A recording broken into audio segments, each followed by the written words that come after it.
નમસ્કાર. ભારતીય સાહિત્યના ભવ્ય અને ઐતિહાસિક વારસાને ઉજાગર કરતી આ ખાસ સમજૂતીમાં આપ સૌનું સ્વાગત છે.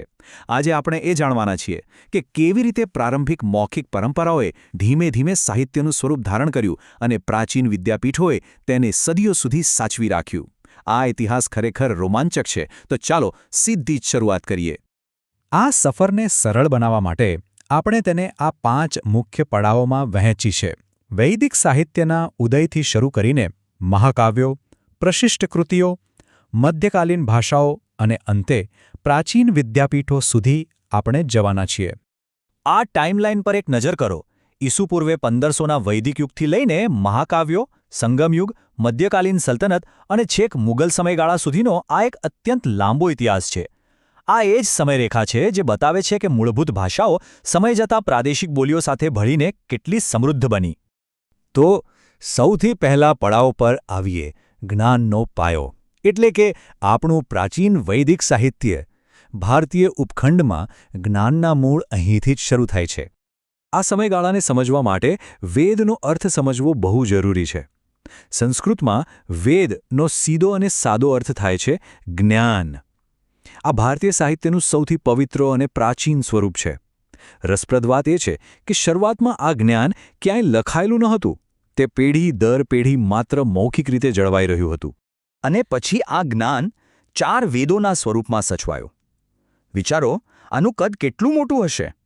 માત્ર સૌથી જૂના એવા ઋગ્વેદમાં જ 1028 ઋચાઓ છે, જે 10 ભાગમાં વહેંચાયેલી છે. સામવેદ એ સંગીત અને ગાયન પર કેન્દ્રિત છે. યજુર્વેદ ગદ્ય અને પદ્ય બંનેમાં છે, જેમાં યજ્ઞના નિયમો છે. અને અથર્વવેદમાં જીવનના વિવિધ સંસ્કારો અને કર્મકાંડોનું ઝીણવટભર્યું વર્ણન છે. વેદો પછી વારો આવે છે ઉપનિષદોનો. અહીંથી સાહિત્યએ એક બહુ મોટો અને ગહન વળાંક લીધો. કડક કર્મકાંડોની જગ્યાએ હવે બ્રહ્માંડની ઉત્પત્તિ, જીવન અને મૃત્યુ વિશેના સંવાદો શરૂ થયા. મુક્તિકો ઉપનિષદના આધારે જોઈએ તો આવા કુલ 108 ઉપનિષદો અસ્તિત્વમાં છે. આ ગહન ફિલસોફી પછી આપણો બીજો પડાવ છે ભારતના મહાન મહાકાવ્યો. આ એ જ ગ્રંથો છે જેણે સદીઓ સુધી કરોડો લોકોના જીવન અને મૂલ્યોને ઘડ્યા છે. આ મહાકાવ્યો કેટલા ભવ્ય છે એનો અંદાજ લગાવવો હોય તો માત્ર આ એક આંકડા પર ધ્યાન આપો. 1 લાખ. જી હા, મહાભારતમાં લગભગ 1 લાખ જેટલા શ્લોકો છે. એક જ ગ્રંથમાં આટલું બધું સાહિત્ય ખરેખર અકલ્પનીય છે.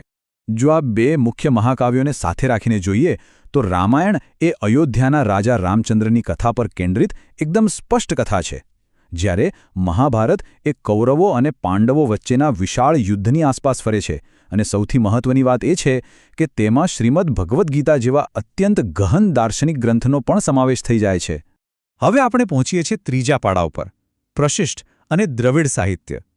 ઇતિહાસના આ સમયગાળાને કવિતા અને નાટકના સુવર્ણયુગ તરીકે ઓળખવામાં આવે છે. આ એ જ સમય હતો જ્યારે સંસ્કૃત મહાકાવ્યોની બિલકુલ સમાંતરે બૌદ્ધ સાહિત્ય પણ પાલી ભાષામાં લખાતું હતું. તેને ત્રિપિટક એટલે કે 3 ટોપલીઓ તરીકે ઓળખાય છે, જેમાં સુત્તપિટક, વિનયપિટક અને અભિધમ્મપિટક એમ અત્યંત તાર્કિક રીતે જ્ઞાનનું વર્ગીકરણ કરવામાં આવ્યું છે. ગુપ્તકાળ આવતા સુધીમાં તો શાસ્ત્રીય સંસ્કૃત સાહિત્ય તેના સર્વોચ્ચ શિખરે હતું. કાલિદાસના કુમારસંભવ, રઘુવંશ અને અભિજ્ઞાન શાકુંતલમ તો આજે પણ વિશ્વભરમાં પ્રખ્યાત છે. એ ઉપરાંત ભવભૂતિનું ઉત્તર રામચરિત અને બાણભટ્ટ દ્વારા રચિત કાદંબરી અને હર્ષચરિત એ સંસ્કૃત સાહિત્યના સાચા રત્નો છે. પણ અહીં ઉત્તર અને દક્ષિણ ભારતના સાહિત્ય વચ્ચેનો તફાવત બહુ રસપ્રદ છે. ઉત્તરમાં સંસ્કૃતના દરબારી નાટકો અને મહાકાવ્યોનું વર્ચસ્વ હતું, જ્યારે દક્ષિણમાં તમિલ ભાષામાં સંતો અને કવિઓના મોટા મેળાવડા થતા, જેને સંગમ કહેવાતું. આ સંગમ સાહિત્યમાં ઇત્તુથોકઈ, તોલ્કપ્પિયમ અને તિરુવલ્લુવરનો પ્રખ્યાત ગ્રંથ કુરલ અસ્તિત્વમાં આવ્યા. સમય આગળ વધે છે અને આપણે ચોથા પડાવમાં પ્રવેશી રહ્યા છીએ. મધ્યકાલીન યુગમાં પ્રાદેશિક ભાષાઓ અને સંસ્કૃતિઓનો એક અદ્ભુત સમન્વય થતો જોવા મળ્યો. ભાષાઓ કેવી રીતે બદલાય છે તેની આ ક્રમિક ઉત્ક્રાંતિ જુઓ. પહેલાં ચંદરવરદાઈના પૃથ્વીરાજ રાસો જેવા વીર કાવ્યોમાં હિન્દીના પ્રારંભિક રૂપો દેખાયા.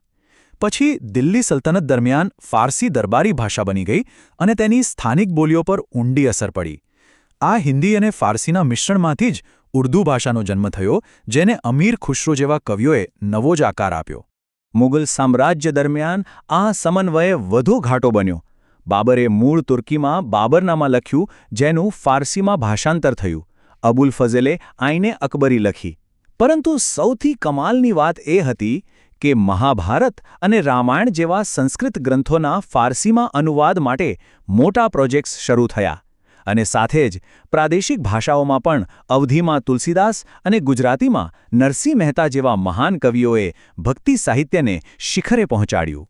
હવે છેલ્લો અને પાંચમો પડાવ. આપણે આટલા બધા સાહિત્યની વાત તો કરી, પણ સવાલ એ થાય કે આટલું બધું જ્ઞાન સચવાયું ક્યાં? તેનો અભ્યાસ કેવી રીતે થતો? અને અહીં આવે છે આપણી પ્રાચીન વિદ્યાપીઠો. બિહારની નાલંદા વિદ્યાપીઠના આ ખંડેરો એ વાતની સાબિતી છે કે પ્રાચીન ભારતમાં શિક્ષણનું સ્તર કેટલું ઊંચું હતું. છેક ચીનથી યુએન શ્વાંગ અહીં ભણવા આવતા. અહીંનું ધર્મગંજ નામનું પુસ્તકાલય હસ્તલેખિત ગ્રંથોના અમૂલ્ય ભંડારોથી ભરેલું હતું. આ કોઈ સામાન્ય જગ્યા નહોતી, તે આંતરરાષ્ટ્રીય જ્ઞાનનું કેન્દ્ર હતું. અને માત્ર નાલંદા જ નહીં, પ્રાચીન ગાંધારની તક્ષશિલા વિદ્યાપીઠ જુઓ, જ્યાં એકસાથે 64 વિષયો ભણાવાતા અને ચાણક્ય તથા પાણીની જેવા વિદ્વાનો ત્યાં જોડાયેલા હતા. ઉત્તર પ્રદેશમાં વારાણસી એ આર્ય સંસ્કૃતિનું મોટું મથક હતું અને ગુજરાતમાં મૈત્રક રાજાઓના આશ્રયે વિકસેલી વલ્લભી વિદ્યાપીઠ હીનયાન બૌદ્ધ ધર્મના અભ્યાસ માટે પ્રચલિત હતી. આ બધી સંસ્થાઓ જ્ઞાનના સાચા પાવરહાઉસ હતી.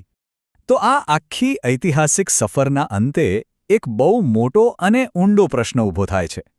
મૌખિક રીતે ગવાતા મંત્રોથી લઈને નાલંદા અને તક્ષશિલા જેવી ભવ્ય વિદ્યાપીઠોના વિશાળ પુસ્તકાલયો સુધીની આ હજારો વર્ષ લાંબી ઉત્ક્રાંતિ.